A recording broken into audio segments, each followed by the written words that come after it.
Hello friends, India news sports के digital platform पर बहुत स्वागत है आपका। आपके साथ मैं हूं रंजना सिंह राठौड़ और हमारे साथ हैं हमारे digital head Manoj Joshi ji. Sir बहुत स्वागत है। और आज हम बात करने वाले एक ऐसे बयान को लेकर जिस बयान ने थोड़ा बहुत हमें सोचने पर मजबूर कर दिया है। मैं दर्शकों को बता देती हूं बयान क्या है। हमारे भारतीय टीम के बॉलिंग कोच भारत अरुण ने यह कहा है कि तीनों फॉर्मेट्स के लिए, यानी कि अलग अलग फॉर्मेट्स जो होते हैं क्रिकेट के, अलग अलग टीम्स होनी चाहिए। क्या बुराई है? बिल्कुल अच्छी बात कही है, बहुत बढ़िया बात कही है उन्होंने। जाते जाते उनका आखिरी मैच है आज टीम इंडिया के साथ। अगर आप देखें तो 8 प्लेयर भारत में ऐसे हैं जो तीनों फॉर्मेट खेल रहे हैं। अब 8 प्लेयर वो प्लेइंग 11 में भी खेलते हैं। ऐसा नहीं है कि वो खिलाड़ी कभी खेलते हैं कभी नहीं खेलते। 8 में से 7 तो कम से कम खेलते ही हैं। अब 7 खिलाड़ी जो लगातार पहले इंग्लैंड का टूर करके आते हैं, उसके बाद आते ही यहाँ आईपीएल खेलते हैं, परिवार से भी नहीं मिलते, और फिर आईपीएल खेलते हैं तो आईपीएल के तुरंत बाद जो है यहीं T20 वर्ल्ड कप भी शुरू हो जाता है।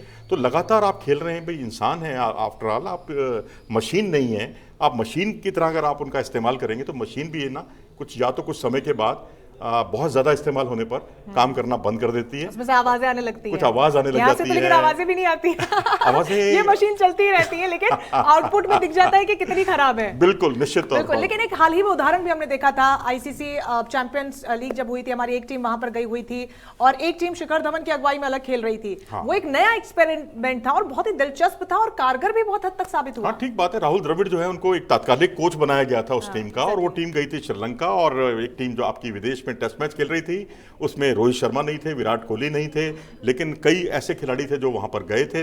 लेकिन ये एक अच्छा प्रयोग था। कम से कम खिलाड़ी उतना थकेंगे नहीं।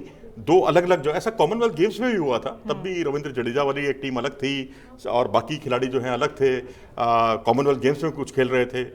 एक टूर था, उसमें पाकिस्तान की भी 2 टीमें बनी थी। तमाम इस तरह के प्रयोग हुए थे उस वक्त। तो मुझे ये लगता है कि इंग्लैंड ने भी ऐसे प्रयोग किए हैं, ऑस्ट्रेलिया ने भी ऐसे प्रयोग किए हैं। हम क्यों नहीं कर सकते? अब सवाल यहाँ पर यही उठता है कि उनके कप्तान उनके कौन रहेंगे। अब सवाल यहाँ पर यह है कि क्या तीनों फॉर्मेट में कप्तान भी अलग होने चाहिए? अच्छा ऑप्शन ये है। देखिए, डेफिनेटली अगर 3 अलग अलग टीम्स होंगी तो कप्तान को भी रेस्ट मिलना लाजमी है। तो अलग अलग कप्तान, जैसा कि शिखर धवन एक ऐसा अलग से कप्तान के तौर पर उन्होंने जो भूमिका निभाई, हालांकि अक्सर हमने उन्हें बहुत ही ज्यादा हैपनिंग मूड में देखा है, जॉली नेचर में देखा। एक रिस्पॉन्सिबिलिटी जो महेंद्र सिंह धोनी के बॉडी लैंग्वेज में चेहरे पर दिखती थी, वो शिखर धवन के एज अ प्लेयर हमने देखी नहीं थी। बहुत ज्यादा हंसमुख थे, लेकिन जब वो कप्तान बनकर पहुंचे थे, वो सेंस ऑफ रिस्पॉन्सिबिलिटी, वो कामनेस उनके चेहरे पर हमने देखी, तो वो बड़ा बदलाव भी देखने को मिला और एक अच्छा ऑप्शन हम सभी के सामने निकलकर सामने भी आया। देखिए, कपिल देव साहब ने एक बात कही है कि एक कंपनी में अगर आप 3 सीईओ बना देंगे तो टीम बढ़ जाएगी। तो ये एक अपने आप में बहुत, क्योंकि बहुत लंबा क्रिकेट खेले हैं वो, तो उनकी बात को भी हम तवज्जो दे सकते हैं। रोबोट भी बन सकते हैं आप, और उसका बहुत ज़्यादा मैकेनिकल हो जाएगा सब कुछ मामला। कोई विराट कोहली का चहेता बन जाएगा, कोई रोहित शर्मा का चहेता बन जाएगा। खिलाड़ियों में फूट पड़ने के चांसेस ज़्यादा रहेंगे। ड्रॉबैक देख रहे हैं इसे? नहीं, ड्रॉबैक ओवरऑल नहीं। तो मुझे ये लगता है इसके इन दोनों चीज़ों के बीच में एक तालमेल बनाने की जरूरत है, और तालमेल तभी बनेगा आप T20 और वनडे को आप एक ही मान लीजिए। व्हाइट बॉल क्रिकेट और रेड बॉल क्रिकेट 2 में डिवाइड कर लीजिए, ताकि वनडे की और T20 की टीम लगभग एक जैसी हो सकती है। कुछ प्लेयरों के नाम एक जैसे हो सकते हैं।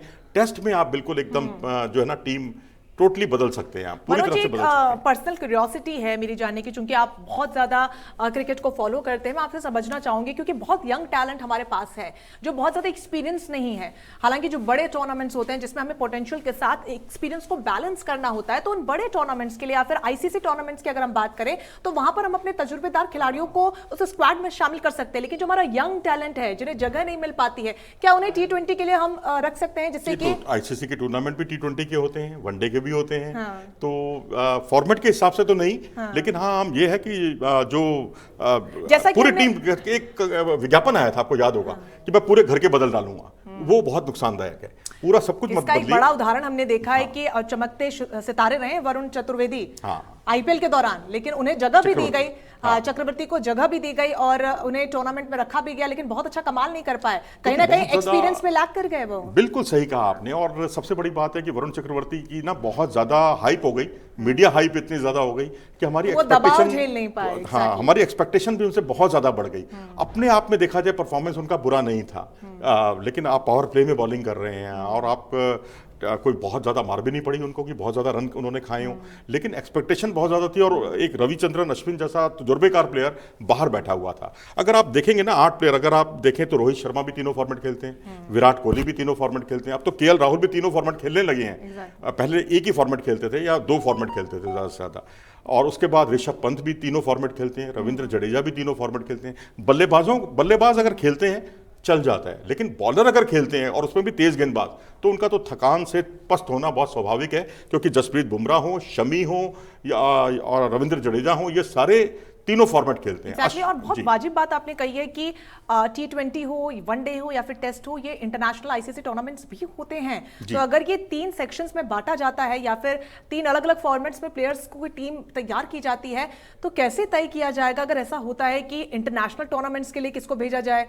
या वहां पर वही प्लेयर्स को जगह दी जाए, फॉर्मेट में किस खिलाड़ी को भेजा जाए। एग्जैक्टली, क्योंकि यही फॉर्मेट घरेलू सीरीज भी होती है और यही आईसीसी टूर्नामेंट्स भी होते हैं, अंतरराष्ट्रीय मैचेस भी होते हैं। तो किस तरीके से अगर ऐसा होता है तो बैलेंस आउट किया जाए, क्योंकि अगर ये बयान देते हैं भारत तरुण तो कुछ सोच समझ कर दिया होगा और बहुत बड़ा पर्सपेक्टिव इसका हो सकता है। देखिए, चेतेश्वर पुजारा, अजिंक्य रहाणे, ये कुछ ऐसे नाम है, इवन आर अश्विन भी इस T20 वर्ल्ड कप से चुने जाने से पहले, ये 3 ऐसे खिलाड़ी थे जो हमारे इनके ऊपर टेस्ट का ठप्पा लग गया था, ये टेस्ट क्रिकेट ही खेलेंगे। तो ऐसे ही आप वनडे में, T20 में कुछ ऐसे खिलाड़ियों को आप पहचान कर सकते हैं जिनको आप वनडे में भी उतारिए, T20 में भी उतारिए, लेकिन टेस्ट क्रिकेट से उनको दूर रखिए। और हम करते भी रहे, ऐसा नहीं कि हम करते नहीं थे। श्रेयस अय्यर को हम टेस्ट में विचार ही नहीं करते थे, हम लोग उनको वनडे खिलाते थे या T20 खिलाते थे हम लोग। अब अक्षर पटेल हैं, उनको मैं तो कहूँगा कि टेस्ट के लिए सहेज कर रखिए आप, क्यों T20 में उनके पीछे पड़े हुए हैं।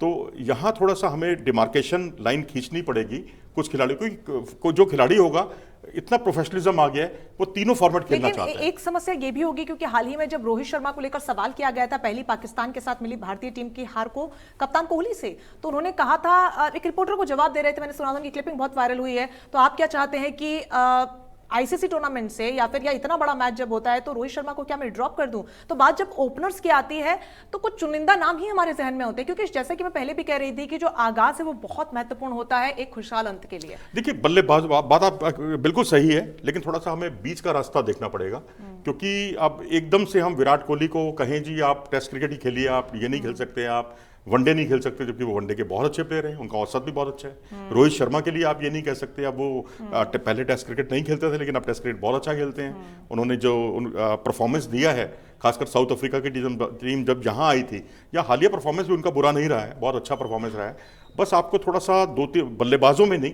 लेकिन गेंदबाजों में तो आपको रोटेशन करना ही पड़ेगा, ये वक्त की ज़रूरत है, क्योंकि जसप्रीत बुमराह को आप तीनों ही फॉर्मेट खिलाते रहेंगे तो वो बिल्कुल थक के चूर हो जाएगा। मोहम्मद शमी के साथ भी यही हो रहा है, और भुवनेश्वर कुमार जो कितने लंबे समय तक अनफिट रहे, वो भी एक बड़ा कारण उनका बहुत ज़्यादा अत्यधिक क्रिकेट खेलना था।